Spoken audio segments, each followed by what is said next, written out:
Assalamualaikum semua, kali ini Mak Nana mau berbagi tutorial cara jahit kerah Shanghai atau kerah koko berdiri. Yang pertama kita cetak polanya ya, polanya banyak di Google. Lalu kita potong, kita potong di kain, lalu kita sisain kampus sekitar 1 cm saja seperti ini. Nah ini sudah kita setrika, maka menempel ya pakai staplek. Dan ini kain untuk pelapisnya, nanti akan kita taruh seperti ini. Nah seperti ini ya guys ya. Lalu step yang pertama yaitu kita jahit bagian pinggir sini seperti ini. Kita jahit dengan jarak sekitar 1/3 cm ya. Nah ini untuk memudahkan dan membuatnya rapi. Nah kita jahit seperti ini ya guys. Bagi kalian yang belum subscribe, boleh di like. Kalau ada pertanyaan boleh komen. Nanti insya Allah kalau sempat bisa Mak Nana jawab di komen ya guys. Nah pertama kita jahit seperti ini dulu sampai ujung. Oke, lalu sudah ya seperti ini. Nah tampak ya jahitannya ya guys ya, kecil saja, tidak harus terlalu besar. Lalu kita letakkan kain untuk pelapisnya. Nah kainnya dilebarin dulu, dilebihin karena nanti akan kita gunting. Sisakan kampuh karena jadi jangan mepet, pokoknya sisain kampuh untuk nanti kita letakin ke gerung leher biar nggak geser. Bagi pemula bisa pakai bantuan jarum pentul, kalau sudah sering pakai itu bisa langsung.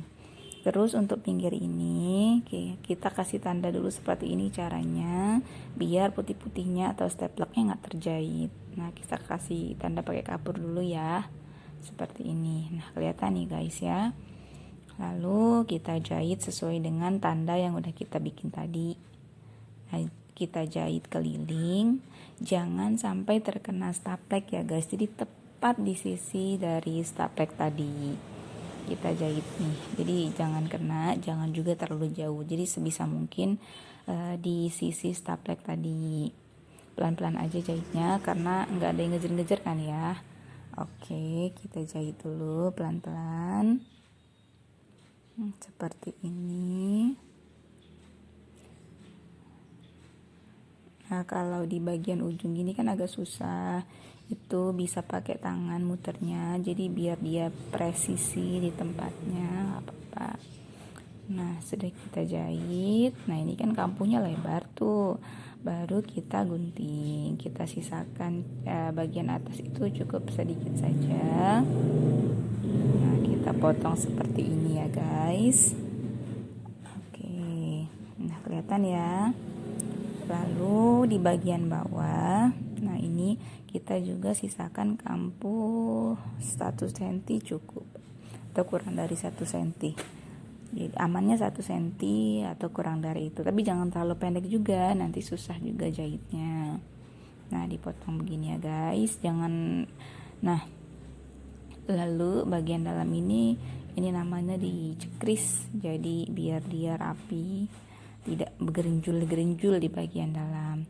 Jangan sampai kena jahitan tadi ya guys. Nah ini namanya dicekris. Nah seperti ini, lalu kita balik. Kita balik.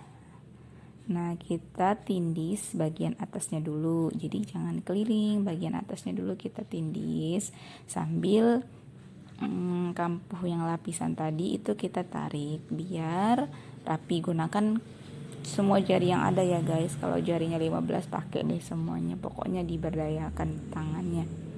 Nah seperti ini kelihatan ya, jadi kecil saja, tidak usah terlalu besar kita nindisnya. Oke, nah sampai sini kita berhenti, jadi jangan mentok. Terus kan ada kampuh tuh, kalau di sini Mak Nana jahit dulu sedikit saja, jangan sampai atas, itu agar nanti begitu saat kita jahit ke kerah ya ini, itu nanti dia bisa lurus, rapi dan presisi, jadi nggak keluar antara kerah dan kampuh bawah. Nah lalu kita samakan seperti ini ya, kita kira-kira dulu. Nah ini kerung yang akan dipasang, pertama kita ratain dulu nih kanan sama kirinya, kira-kira udah rata atau belum. Kalau belum pasti kita ratakan dulu biar tidak junjing. Yang kedua kan di balik sleting ini ada kampuh nih, nah kita jahit dulu sedikit biar dia tidak bergeser kemana-mana seperti ini ya, kelihatan. Lalu kita pasang kerahnya itu dari bagian dalam karena nanti dia akan ditekuk keluar. Diluruskan dengan kampuh yang tadi. Nih seperti ini ya. Kita jahit. Nah dari salah satu sisi dulu. Lalu jahitnya jangan terlalu panjang dulu, cukup berapa ya? 3 cm, 2 sampai 3 cm. Asal dia ini dulu. Pokoknya ujung dulu. Nah 2 atau 3 cm cukup ya, jangan langsung mentok. Nah kita jahitnya itu tepat di pinggir kerah ya guys ya, jadi nggak terkena kerah. Jadi disinilah agak letak sulitnya, tapi insya Allah kalau sering latihan bisa kok. Kalau mau pakai kapur boleh juga, jadi digambar dulu bisa, tapi maknanya lebih suka seperti ini. Jadi jahitnya pas di tepi kerah. Nah begitu satunya udah kita jahit, lalu kita pasin dulu seperti ini. Kita jangan jahit semua dulu ya, kita pasin dulu. Nah kita pasin seperti ini nih. Jadi belum dijahit semua ya, baru kanan dan kiri lalu kita paskan. Kalau belum rata didedel dulu, ratain dulu biar presisi. Tapi kalau udah rata bisa langsung lanjut. Nah seperti ini nih, udah rata ya. Nah kalau udah rata Mak Nana sarankan pakai jarum betul untuk pemula, jadi dipaskan. Nah kalau yang sudah mahir boleh ya langsung aja, kan namanya udah mahir ya, nggak usah diajarin lagi. Bagi yang pemula nggak apa-apa lama sedikit pakai jarum. Terus nih ini kan ada kampuh pundak ya, itu harus satu arah. Jadi jangan di pundak obrasannya arahnya ke kanan, yang bagian leher ke kiri. Jadi itu bisa merusak kerapihan. Nah jadi harus satu arah, nggak boleh. Nah ini juga jadi perhatian ya. Nah lalu sisanya kita paskan pakai jarum pentul di seperti ini nih. Nah kalau misalnya dirasa belum pas, kalau misalnya kerahnya kepanjangan, ini juga nih ini pokoknya harus satu arah ya. Jadi kalau misalnya kerahnya yang kepanjangan, maka kerung lehernya bisa ditambah sedikit. Tapi kalau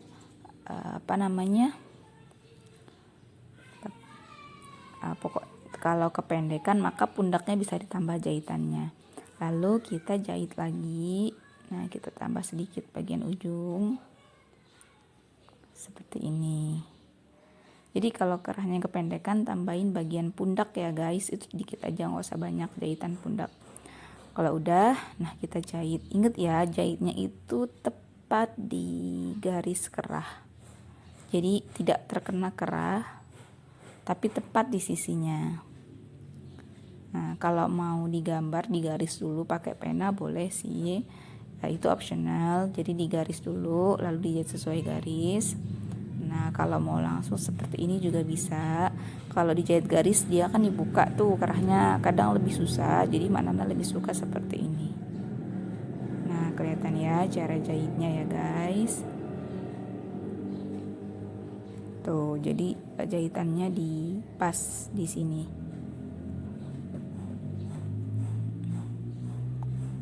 Kita jahit dulu sampai selesai. Yang pasti ke kampuh pundak itu arahnya harus sama, karena kalau nggak sama nanti ketika disetrika atau dia akan mengurangi kerapihan. Nah kita jahit sampai titik pertemuan tadi. Oke sudah selesai. Nah ini bagian dalam kita cekris dulu. Tadi maaf nggak kerekam karena ada problem. Jadi bagian dalam kampuh dalam yang mau kita masukin itu cekris, baru dijahit ujungnya. Dicekris seperti sebelum kita ngebalik kerah tadi ya, biar dia tidak biar dia rapi, jadi nggak mengkerut. Habis itu kita jahit ujungnya dulu, ujung kanan kiri. Nah sedikit saja, 5 cm, 4 sampai 5 cm itu cukup.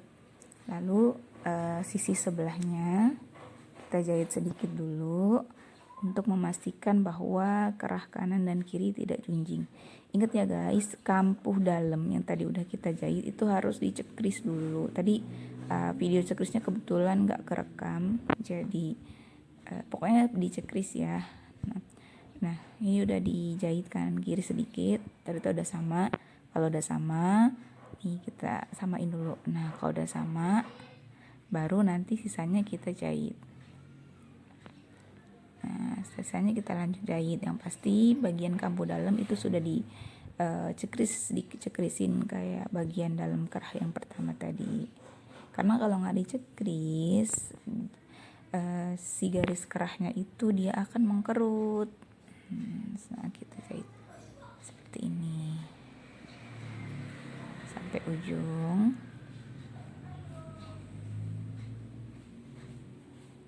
Jahitnya pelan-pelan aja ya sambil dipaskan posisinya.